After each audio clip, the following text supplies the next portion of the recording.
Zdravo, to je drugi video v seriji Tinkercad. Tukaj bomo spoznali 3D modelirnik.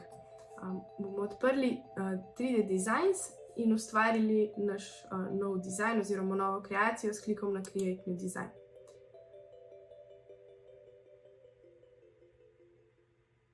Takole, naložilo se nam je okolje, ki ima na sredini osnovno ravnino oziroma osnoven work plane. Na desni strani vidimo različna telesa, ki jih lahko s levim klikom izberemo in nesemo v prostor. Najprej imamo neka čisto osnovna telesa, lahko pa v zgornjem meniju izberemo tudi kakšna že izdelana oziroma bolj kompleksna.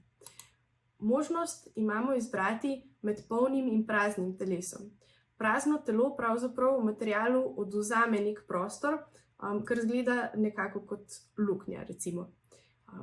Dodala bom v prostor še eno telo, zato da bomo lahko pogledali, kaj nam levo zgoraj v meniju dopuščajo tele možnosti. Objekt s klikom izberemo, lahko ga skopiramo, če kliknemo ven, ga lahko tudi prilepimo, tako imamo recimo še en nov objekt, zdaj imamo že 3. S klikom na Duplicate oziroma podvoji lahko ustvarimo še en objekt. Ta bo nastal kar na istem mestu kot prejšnji.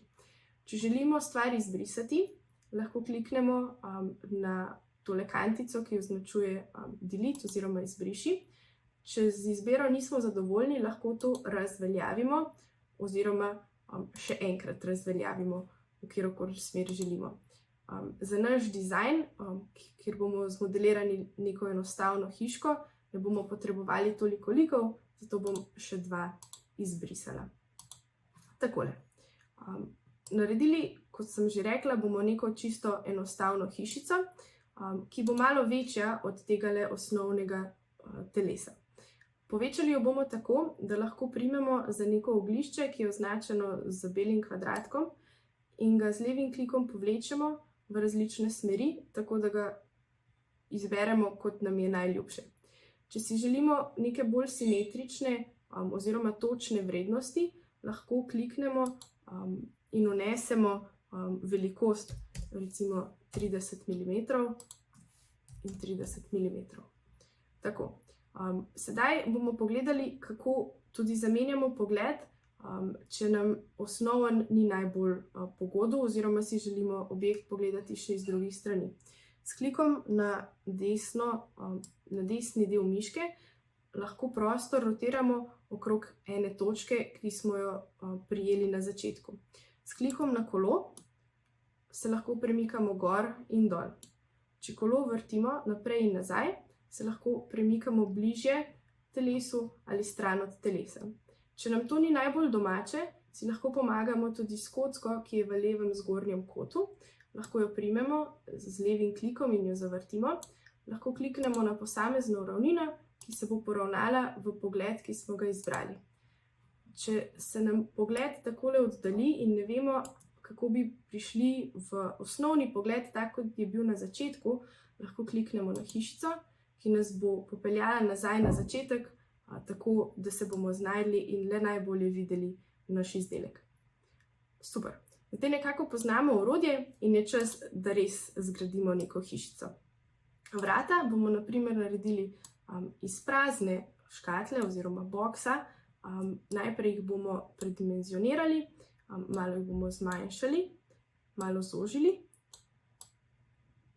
Nekako takole. Želimo jih postaviti semle noter na sredino in na začetek hiše. Ker je kar tako na oč zelo težko poravnati oba lika oziroma obe telesi, bomo z desnim klikom takole označili vse skupaj, da se nam naredi okrog tega nek oranžen kvadratek in kliknili desno zgoraj na možnost Align oziroma poravnava. Odprejo se nam takele daljice, ki jih lahko izberemo s klikom in predmete se bosta po tisti daljici, ki smo jo izbrali, tudi poravnala. Če želimo nesti naš predmet noter v našo luknjo noter v hiško, kliknemo še tole daljico in luknja bo skočila in se poravnala čisto z robom naše hiške. Ko smo zadovoljni, lahko sedaj združimo oba objekta, tako da bomo dejansko odvzeli material naši hiški. Ponovno označimo vse skupaj in desno zgoraj izberemo grup oziroma združitev. Takole. Sedaj lahko vidimo, da smo odvzeli material in naredili luknjo, kot so recimo za vrata. Sami lahko poskusite dodati še okna na enak način. Če želimo v naši hiši postaviti stene, je to najlažje, da naredimo še eno odprtino na sredini. Najprej pogledamo, kakšna je velikost oziroma dimenzija naše hiške, in če želimo, da je rob velik recimo na vsaki strani 1 mm, mora biti potem velikost naše luknje za 2 mm manjša, torej takole 28 krat 28 mm.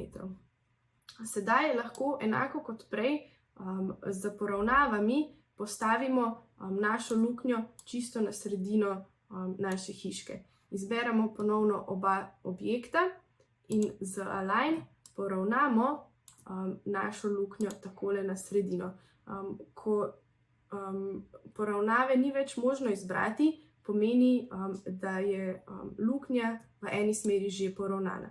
Ko smo zadovoljni, oboje označimo in hiško združimo. Sedaj smo dobili res neke stene, ki imajo na začetku vrata oziroma luknjo za vhod. Dodali bomo še streho. Lahko jo tako, kot smo prej povedali, s klikom na tale stožec dvignemo na poljubno višino. Še lažje pa bo, da jo recimo kar izbrišemo in dodamo novo ravnino na vrh naše hiše. To naredimo s klikom na Work Plane, desno zgoraj. Sedaj se bomo mogli postaviti na rob stene. Narisala se nam bo nova ravnina oranžne barve in vse predmete, ki bomo nesli iz desnega menija, bomo postavili sedaj na oranžno novo ravnino. Takole.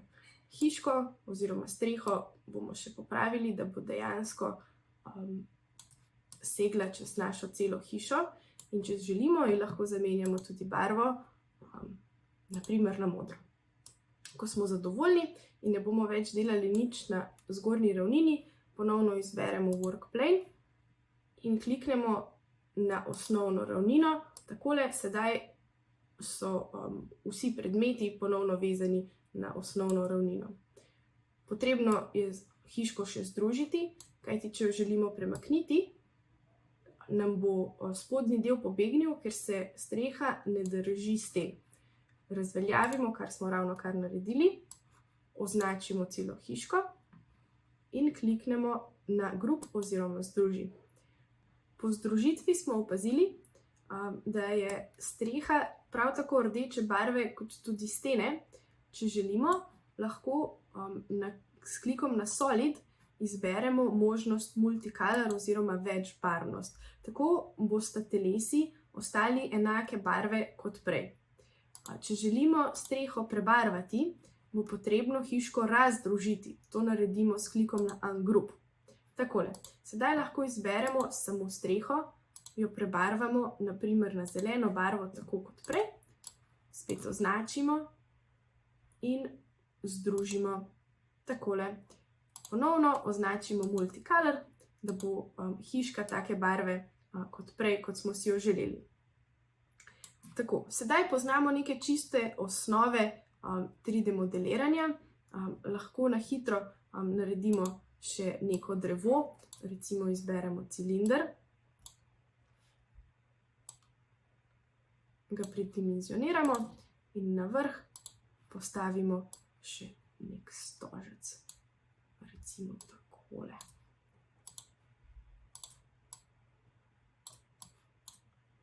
Obe telesi še poravnamo in združimo.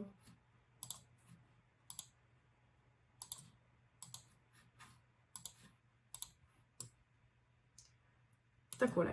Med kompleksnejšimi oblikami imamo recimo dinozavre, pa človeško okostje, in Vse, kar 3D modeliramo, lahko izvozimo in tudi 3D natisnemo. To naredimo s klikom na eksport, izberemo obliko, ki je najbolj pogosta, ta je običajno .stl. Takole, objekt se nam bo prenesel na računalnik in čas je, da ga razrežemo na različne sloje in damo 3D natisniti, kot je recimo tale Shrek tukaj zraven mene.